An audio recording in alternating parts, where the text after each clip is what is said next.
Hello friends, happy Dhanteras. तो जैसा कि आप जानते हैं कि आज 10 नवंबर को हम धनतेरस की पूजा करते हैं।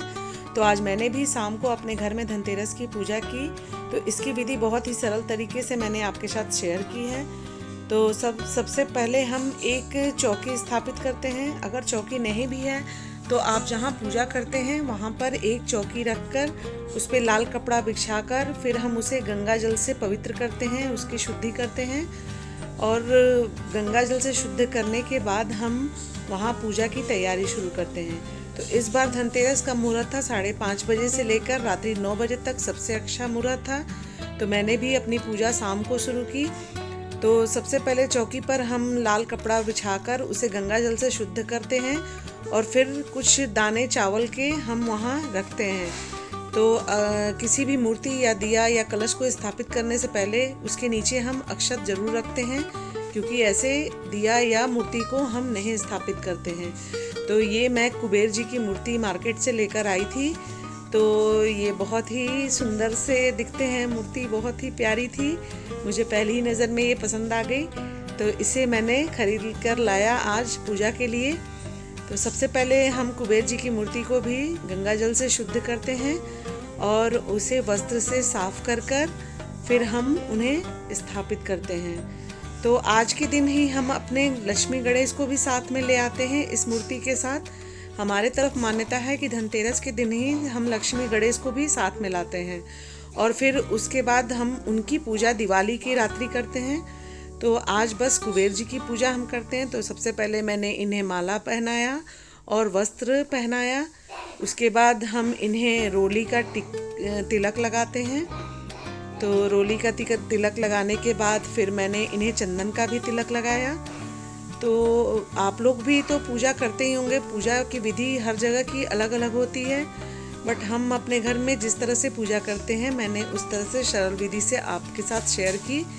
उसके बाद मैंने फूलों की माला एक चढ़ाई भगवान को।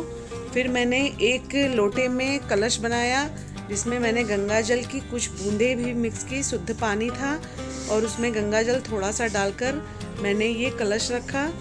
उसमें हम कुछ अक्षत के दाने डालते हैं और जो हम लावा चढ़ाते हैं 2-3 दाने उसके डालते हैं और साथ में हम इसमें बताशे डालते हैं। तो बताशे नहीं भी हों तो आप इसमें कुछ मीठा शक्कर या कुछ भी आप डाल सकते हैं, क्योंकि कलश ऐसे नहीं रखा जाता है। फिर उसके बाद हम इसमें थोड़े से फूल तोड़कर डाल देते हैं। उसके बाद हम इसमें रोली से स्वास्तिक का निशान बनाते हैं और 5 जगह इसके टीका लगाते हैं। तो ये हमारा कलश रेडी हो जाता है। तो धनतेरस से ही दिवाली, जहाँ तक हर जगह दिवाली शुरू हो जाती है। तो दिवाली 5 दिनों का त्यौहार होता है। धनतेरस के बाद फिर हम नरक चतुर्दशी होता है दूसरे दिन, जिसमें यम का दिया भी निकाला जाता है। तो 10 तारीख को इस बार धनतेरस है, तो 11 को नरक चतुर्दशी है, जिस दिन रात को हम यम का दिया निकालते हैं और 12 को हम दिवाली मनाएंगे। तो उसके बाद मैंने एक मिट्टी के कलश में धनिया भर कर रख दिया। धनिया चढ़ाना बहुत ही ज़रूरी होता है। तो धनिया का यूज़ ये होता है कि ये धनिया हम जब आज के दिन भगवान को चढ़ाते हैं तो उसके बाद हम इस धनिया को अपने गमले, घर के गमले या किसी ऐसी जगह पे रख लेते हैं जहाँ ये उगने लगे।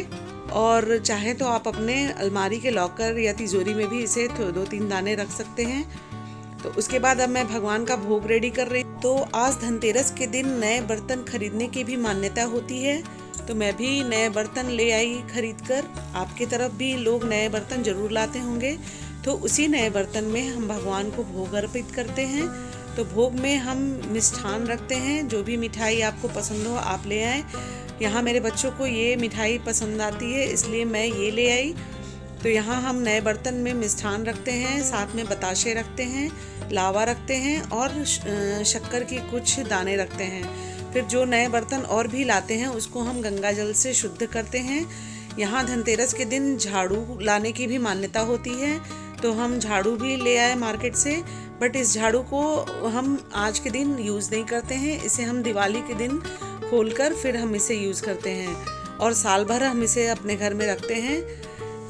उसके बाद हम भगवान के सामने भोग अर्पित करते हैं।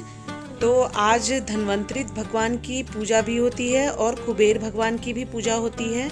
तो धन्वंतरी, जैसा कि हम जानते हैं कि औषधि के देवता थे, तो आज आप इनके सामने आंवला, हरण, त्रिफला, ये जो भी औषधियाँ होती हैं आप उन्हें रख सकते हैं।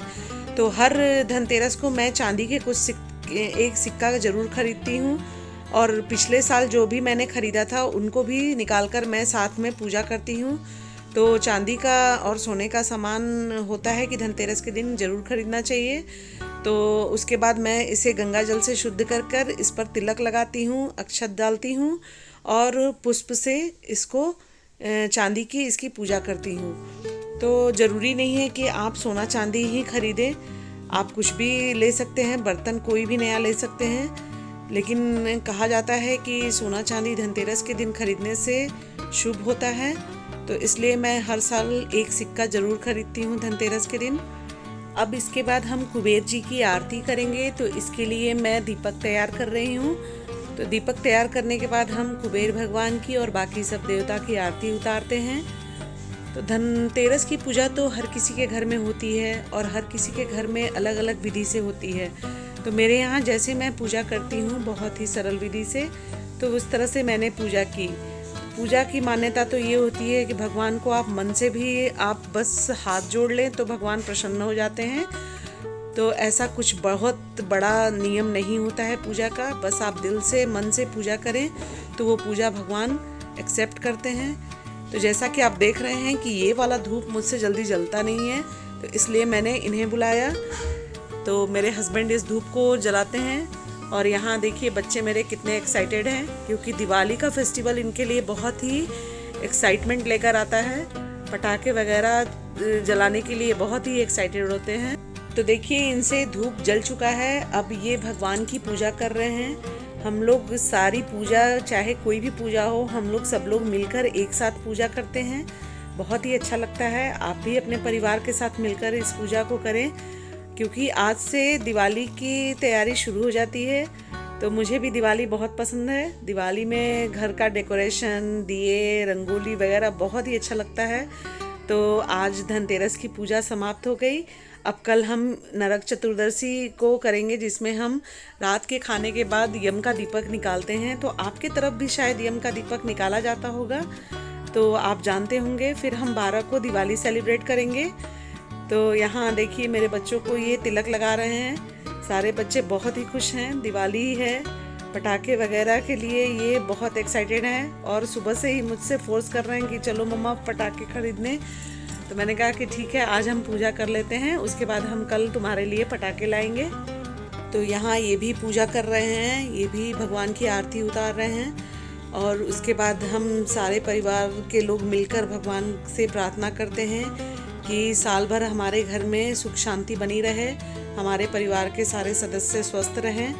तो इस प्रार्थना के साथ हम अपनी पूजा को कंप्लीट करते हैं।